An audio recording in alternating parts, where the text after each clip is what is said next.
Tama na ang paglalaro. Hindi nyo ba napapansin? Merong inihandang plano laban sa inyong demonyong ito. Kung hindi ako dumating, marahil dalawa sa kasama mo ang namatay. Tandaan mo, iho, kapag may nangyari sa kanila, walang ibang sisisihin kundi ikaw. Maging maingat ka, lalong-lalo na sa mga kalaban mo. Wika ng matanda pagtayo nito. Dahil sa sinabi nito, wala namang naging imik sila Tadag. Lahat sila gulat na gulat. Gawa ng yon ang unang pagkakataon na masilayan nila ang nilalang na yon. Hindi rin nila lubusang inakala na masyado palang mapanganib ang abilidad nito. Ni hindi nga nila yun naramdaman hanggang sa makita na lamang nila yon ng kanilang mga mata. Ayon kay Tadag, habang sinusukol nila ang mambabarang, wala naman silang ibang naramdaman sa paligid. Nirinig wala. Animo yung matandang yon, bigla na lamang lumitaw sa kawalan. Dagdag pa niya na hindi niya lubos na inaasahan ang ganoong uri ng abilidad na dinadala nito. Akala niya, kagaya lang yon ng ibang mga aswang na merong hindi pangkaraniwang lakas na tinatangan. Makalipas pa ang ilang minuto, nang mapagtanto nilang patay na ang mambabarang, agad naman yung itinapon ng matanda sa kakahuyan. Matapos yan, inabisuhan na sila nitong umuwi na para bang wala man lang nangyari. Iniwasan na din ng matandang yon na dinggin ang kanilang mga panig, lalo pat na isakatuparan na niya ang nais mangyari ng grupo nila Tadag. Sa pagbalik ng kanyang grupo sa kanyang pamamahay, wala namang naging pag-uusap. Paisa-isa na ding umalis ang mga trabahador niya para bumalik na din sa tahanan nito. Nang siya at ang matanda na lamang ang natira, niyaya siya nitong uminom para naman kahit papaano kumalma silang dalawa. Dahil sa wala namang gagawin si Tadag, minabuti niyang paunlakan ang nais nito. Sa paglalim pa ng gabi, halos umiikot na ang paningin niya dahil sa sobrang kalasingan. Karamihan din sa kanilang naging paksa nakatuon lamang sa pagtutuklas ng mga lihim na karunungan. Maya-maya pa, matapos makalahad ng kwento ng matanda, inalok naman siya nito kung nais niya bang sumama sa kinagisnan nitong baryo. Ayon sa matandang yon, marami siyang matututunan sa lugar, lalo pat ang naninirahan roon ay purong mga antingero. Isinalaysay din ng matanda sa kanya, walang nakakaalam sa lugar na yon, maliban sa mga miyembrong umalis doon. Dagdag pa ni Manong Kamat, kaya lang naman niya inimbitahan itong si Tadag ay dahil na rin sa tinataglay nitong abilidad. Kung nagkataong isa lang yung ordinaryong tao, walang magiging puwang para sa kanya na yayain ito. Ano, Tadag? Sasama ka ba? Isang linggo lang tayo roon. Pero sisiguraduhin ko sa iyo na sa loob ng linggong yan, marami kang matututunan. Alam ko malaki ang maitutulong niyan sa iyo. Wika ng matanda matapos nitong makapagsalita. Dahil sa sinabi nito, bahagya namang natigilan nitong si Tadag. Pagbaba niya ng kanyang baso, tila bang hindi niya gaanong pinag-isipan pa ang kanyang naging sagot sa matanda. Sige ho, Manong Kamat. Asahan niyo ako dyan. Kailan ba ang alis natin? Bukas o sa makalawa? Abisuhan niyo ako ng maaga para naman makahanap ako ng katiwala. Nang marinig yun ng matanda, hindi na ito nagpaligoy-ligoy pa ukol sa detalye ng pag-alis nila. Bukas ang alis natin. Ngayon pa lang mag-isip ka na kung sino ang iyong iiwan. Kung wala kang mapagkakatiwalaan, mas mainam na pabantayan mo dito ang mga kaibigan mong engkanto.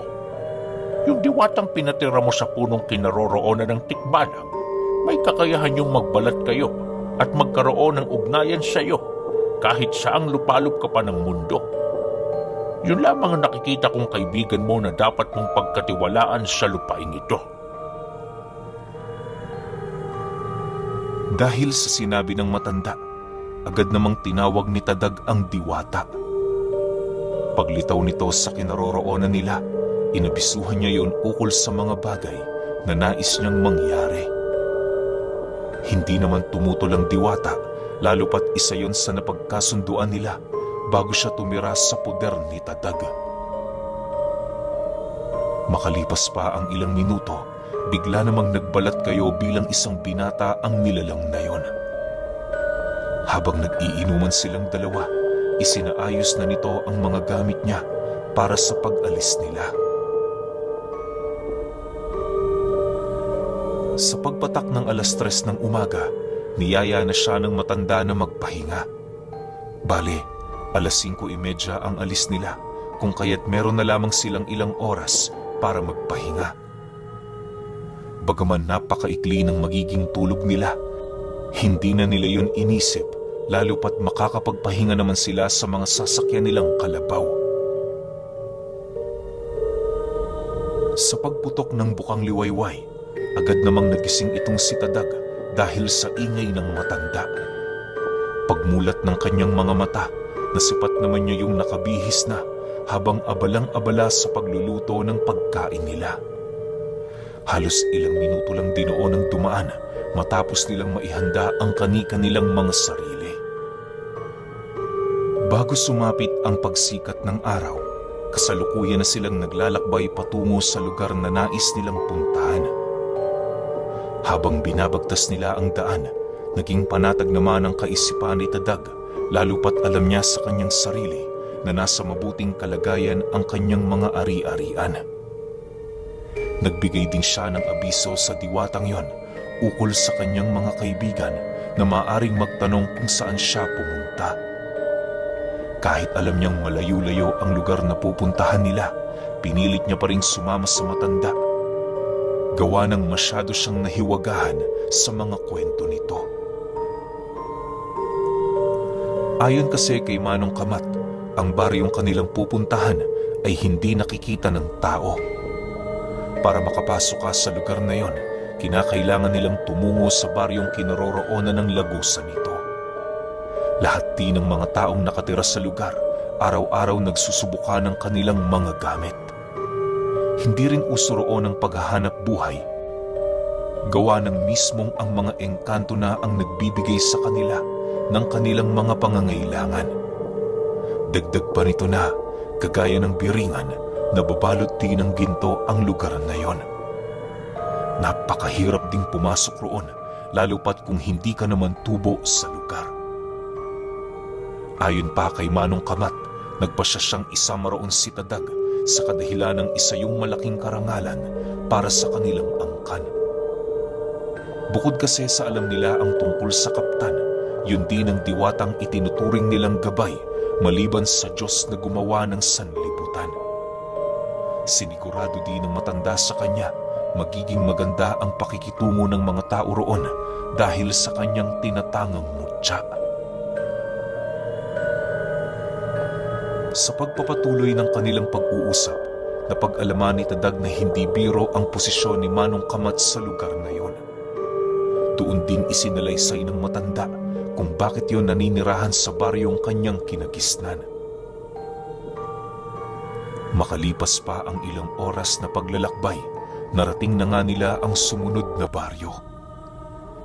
Medyo inumaga na ang kanilang lakad, gawa ng pinili nilang dumaan sa talagang dinaraanan ng mga tao. Kumbaga, hindi sila dumaan doon sa maiksing daan. Sa pagsapit ng 1:00 ng hapon, ninais muna nilang magpahinga sa gilid ng daan. Medyo malayo-layo na rin sila sa kanilang pinagmulan, kung kaya't hindi na gaanong pamilyar kay Tadag ang lugar na kanilang tinatahak.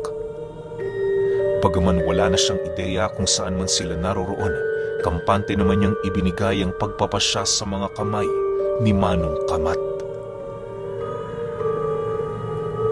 Bago sumapit ang takip silim, narating na nga nila ang baryo. Habang nililibot nila ito, Napansin naman niyang pinagtitinginan sila ng mga taong nakatira sa lugar na yon.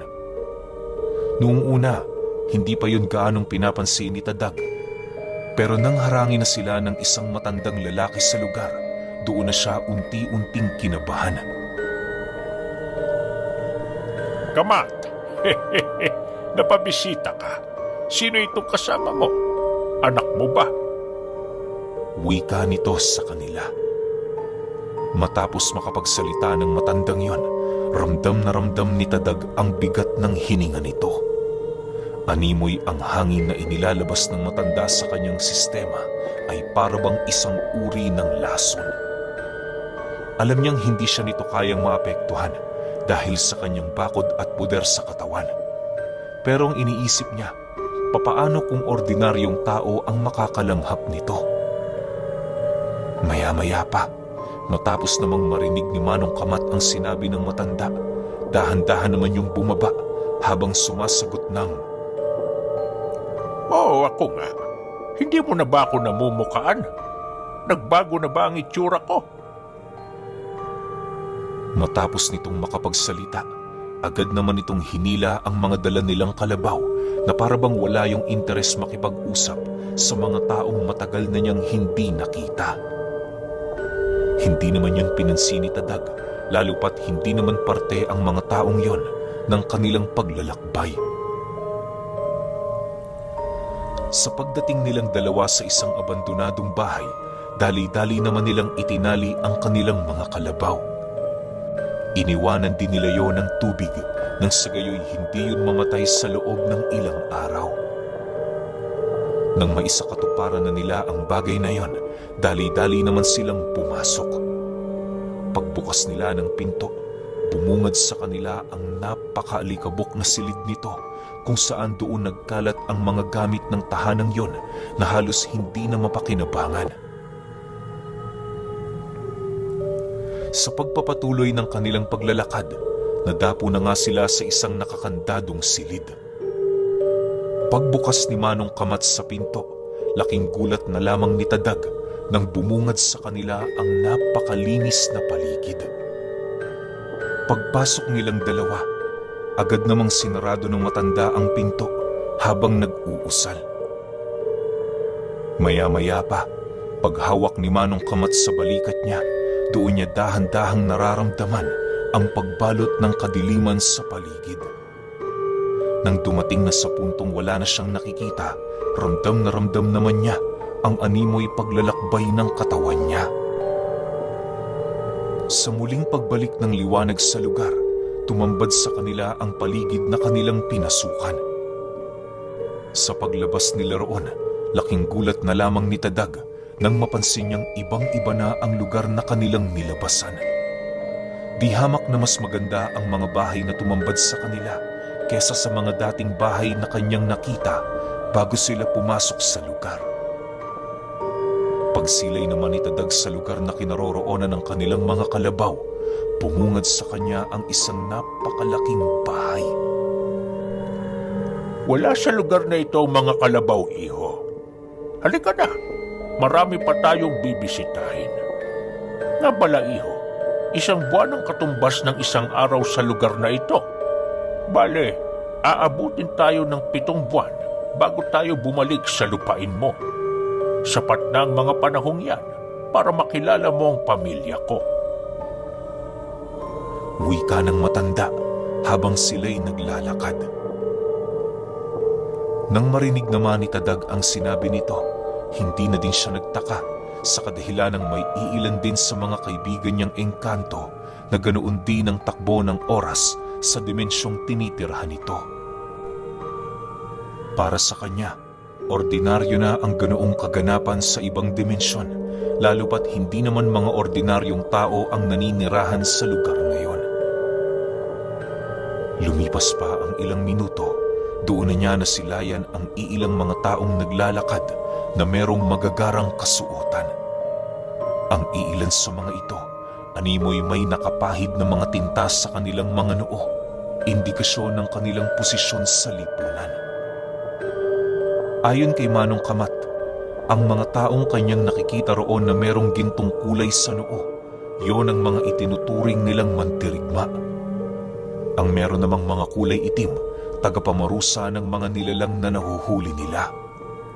Ang mga asul naman ay tagapagmasid at tagaulat ukol sa mga nangyayari sa mundo ng mga tao. At ang pinakahuli, ang merong kulay puti na may halong berde sa noo ay ang tinatawag nilang mga pinuno. Dahil dito, agad namang sinipat ni Tadag ang kulay ng tinta na naroon sa noo ni Manong Kamat upang maunawaan niya kung ano ang posisyon nito sa lipunan. Nang masipat niyang pinaghalong puti at berde ito, laking gulat na lamang niya gawa ng hindi niya inaasahan na isa pala yung pinuno ng baryo. Matapos namang masilayan ng matanda ang kanyang reaksyon, tumawa lang naman ito habang nagwiwika sa kanya ng, Tadhana ng sinumang nagmamay-ari sa mutya ng kaptan ang paligiran ng malalakas na uri ng nilalang. Yung mga trabahador mong antingero, nasisiguro kong hindi rin sila ordinaryong tao. Ang apat sa kanila, disipulo ng mga kaibigan kong nagtatangan rin ng malalalim na karunungan. Yung dalawa, hindi ko alam ang pinagmulan, pero naniniwala ako, malalim din ang tinatangan ng mga ito. Matapos namang marinig ni Tadag ang sinabi nito, napabuntong hininga na lamang siya na parabang naalis sa lalamunan niya ang isang tinik na matagal na niyang iniinda. Hindi niya mawari pero sobra-sobra ang nararamdaman niyang tuwa matapos niyang malaman ang tungkol roon. Medyo nakampante na kasi siyang isabak ang mga antingero sa kahit na anumang misyon nang hindi gaanong inaalala ang kaligtasan ng mga ito. Aminado kasi si Tadag na kahit matagal na silang magkakilala ng mga taong yon, hindi niya pa rin naaalis sa kanyang sarili ang pagdududa sa mga tinatangan nitong kakayahan. Labis din siyang nababahala sa kadahilan ng hindi niya alam ang kanyang gagawin sa oras na mapaslang ang isa sa mga ito dahil lamang sa pagsunod sa kanya. Sa pagpapatuloy ng kanilang paglalakad, bumungad sa kanila ang napakagandang daan sa baryo. Halos hindi mo akalain na purong mga ordinaryong tao ang naninirahan roon na nagtaglay lamang ng lihim na karunungan. Habang pinagmamasdan ito ni Tadag, ramdam na ramdam niya ang animoy kapayapaan ng mga ito. Makalipas pa ang ilang minuto, bahagya naman silang natigilan nang bigla silang harangan ng isang makisig na lalaki. Pagtitigan nilang dalawa, ngumisi lang naman ang lalaking yon habang dahan-dahang lumuluhod sa kanilang harapan. Sa muling pagtayo nito, nanatili naman yung nakayuko sa harapan ni Manong Kamat. Magandang araw ho sa inyo, Ginoong Kamat. Masaya ho ako sa matiwasay niyong pagbabalik. Hindi ko na ho mabilang kung ilang dekada na ang dumaan magmula nang kayo'y lumisan. Wika ng nilalang na yon. Nang marinig naman ni Manong Kamat ang sinabi nito, dahan-dahan naman yung lumapit sa lalaki habang iniaangat ang nakayuko nitong ulo. Pagtitigan nilang dalawa, masaya namang sumagot dito si Manong Kamat ng, Masaya rin akong makita ka. Huwag mo akong alalahanin. Nasa maayos akong kalagayan. Nakakatuwa lang. Noong iniwang kita dito sa pagkakatanda ko 9 na taong gulang ka pa lamang. Matapos naman yung marinig ng lalaki, ngumiti lang naman ito. Maya-maya pa, yun na din mismo ang gumabay sa kanila patungo sa pinakapinuno ng kanilang baryo. Habang binabagtas nila ang daan, hindi naman gaanong inisip ni Tadag ang kanilang pupuntahan, gawa ng masyado siyang naaaliw sa mga bagay na kanyang nasisilayan. Sa pagdating nila sa isang tahanang may maliliwanag na pader, doon bumungad sa kanila ang isang matandang nakaupo sa tumba-tumba na merong binabasang napakalaking libreta. Sa unang tingin doon ni Tadag, napagkamalan niya yung libro, subalit sa paglapit nila sa matanda, doon bumungad sa kanya ang harapan ng libreta na merong maraming matatalinhagang simbolo. Noong una, medyo hindi pa sila pinapansin ng matanda pero hindi naglaon, napilitan na din yung bahagyang itigil ang kanyang pagbabasa. Pagtitig nito sa kanila, agad din namang nasipat ni Tadag ang lahat ng kulay ng mga taong naninirahan sa lugar. Inaasahan na niyang pinuno ang matandang yon, lalo pat yun lamang ang pinakanatatangis sa lahat. Paglalarawan niya rito, meron yung mahabang buhok na kulay itim, maputing balat, mahabang kulay pulang kasuotan, at tungkod na halos hindi niya mawari kung anong uri ng puno ang pinagkuhanan. Nasipat din niya ang trespiko nitong suot na merong matang umiikot. Kahit alam ni Tadag na gawa sa bakal ang gamit nito, nasisiguro niyang totoo ang mata na naroon sa agimat na yon. Dagdag pa niya, agaw pansin din ng malatinik na pulseras ng matanda na animoy kahit bumabaon sa kanyang balat, hindi niya yun gaanong iniinda. Makalipas pa ang ilang minuto, mahinahon naman yung nakipag-usap sa kanila. Ang una nitong naging tanong ay ang tungkol sa pagbabalik ni Manong Kamat sa lugar na yon. Napag-usapan din ng matanda at ng albularyo ang tungkol kay Tadag at sa kakayahang tinataglay nito. Matapos nitong mapag-alaman na siya ang nagmamay-ari sa mutya ng kaptan, dali-dali naman yung lumapit sa kanya habang maiging sinisipat ang singsing na suot-suot niya. Maya-maya pa, napangiti lang naman ng matanda habang nagwiwika ng, "Napakaswerte mo. Masaya ko't nagdesisyon kang bumisita sa aming mumunting baryo. Alam kong hindi uuwi itong si Kamat nang walang dalang mabuting balita. Halika iho, pumasok ka. Ipapakilala kita sa mga tagapayo." Matapos naman yung marinig ni Tadag, agad din naman siyang sumama sa matanda ng walang kahit na anong pagdududa. Pagpasok niya sa bahay nito, doon bumungad sa kanya ang mga antingerong nagsasaya. Gulat na gulat noon si Tadag sa kadahilan ng pakiramdam niya sa loob, gabi na.